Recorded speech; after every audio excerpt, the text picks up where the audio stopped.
E ainda temos um outro meio de fomento, que é a possibilidade de haver contratações por dispensa de licitação. Veja ali, a dispensa de licitação nos contratos de prestação de serviços celebrados entre a administração pública e a organização social.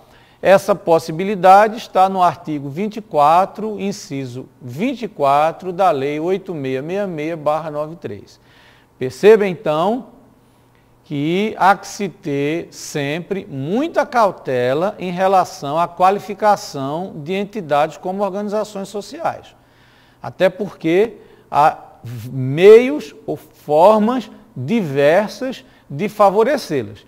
Esse favorecimento só é aceitável, só é justificável, só é moralmente correto e juridicamente válido se for porque a entidade está executando a contento, executando satisfatoriamente um serviço não exclusivo ou, mais precisamente, uma atividade pública ou uma atividade de relevante interesse coletivo.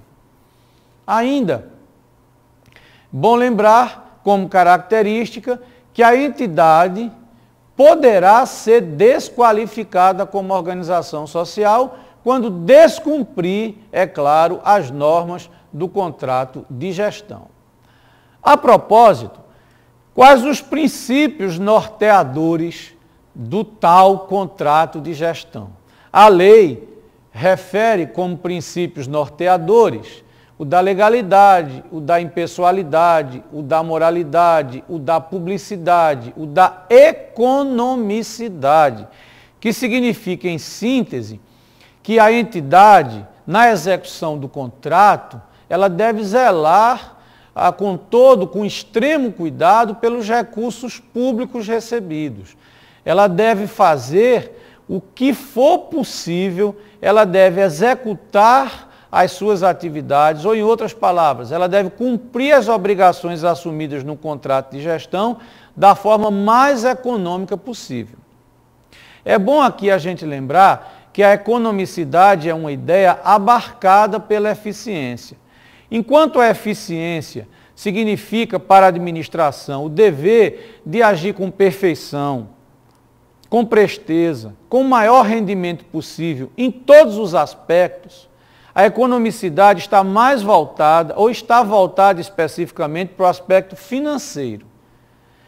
A conduta correta do ponto de vista da economicidade é aquela que realiza o melhor com os recursos financeiros disponíveis, ou, dito de outra maneira, que maximiza a utilização dos recursos financeiros, que consegue fazer o possível com os recursos financeiros de que dispõe. Essa é a ideia, certo? Então, a ideia de economicidade, na verdade, está abrangida pela ideia de eficiência. Qual é o conteúdo do contrato de gestão? Bom, sinteticamente, ele especifica o programa de trabalho da OS, ele estabelece as metas a serem atingidas, ele estabelece os objetivos, mas antes dos objetivos, os prazos de execução.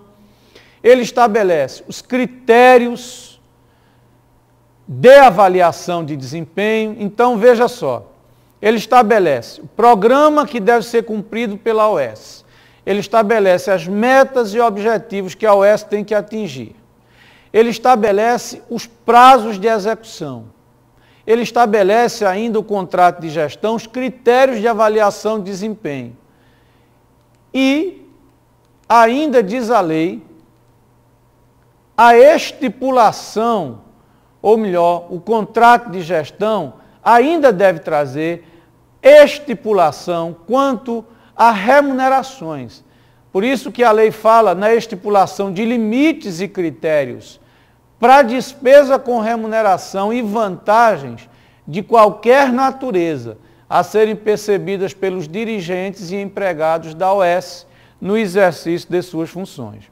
Então, o contrato de gestão deve trazer No mínimo, esse é o conteúdo mínimo. A própria lei, você vai ver, ela diz quem é responsável pelas demais cláusulas do contrato, mas pelo menos ela já estabelece o conteúdo mínimo. O contrato deve especificar o programa de trabalho da OS, especificar metas para ela atingir, especificar os prazos de execução, especificar os critérios de avaliação de desempenho e também trazer limites quanto à remuneração.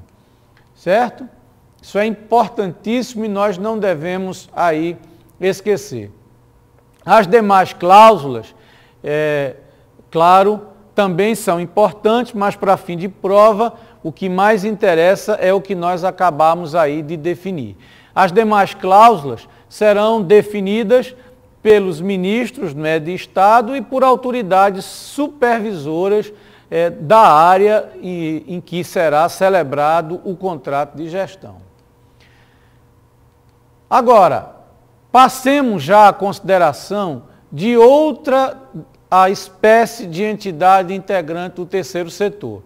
Sem demora, nós vamos falar das organizações da sociedade civil de interesse público, ou das OCIPs. As OCIPs, ou a OCIP, ou essa denominação, também é uma qualificação. A qualificação OCIP é atribuída também a entidades sem fins lucrativos. Agora, uma entidade, para ser qualificada como OCIP, precisa, além de não ter fins lucrativos, desenvolver uma das atividades que a lei prevê. Você pode depois ler, é importante para as provas que pedem no programa Terceiro Setor, a Lei 9790 de 99, a Lei 9790 de 99.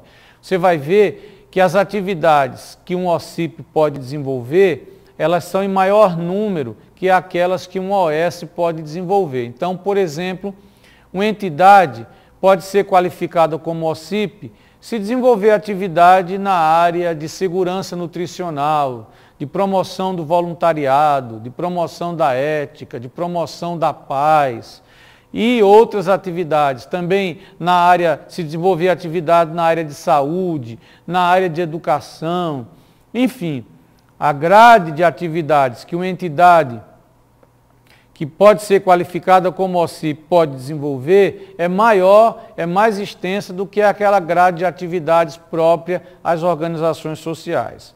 Está tudo lá na Lei 9790 de 99.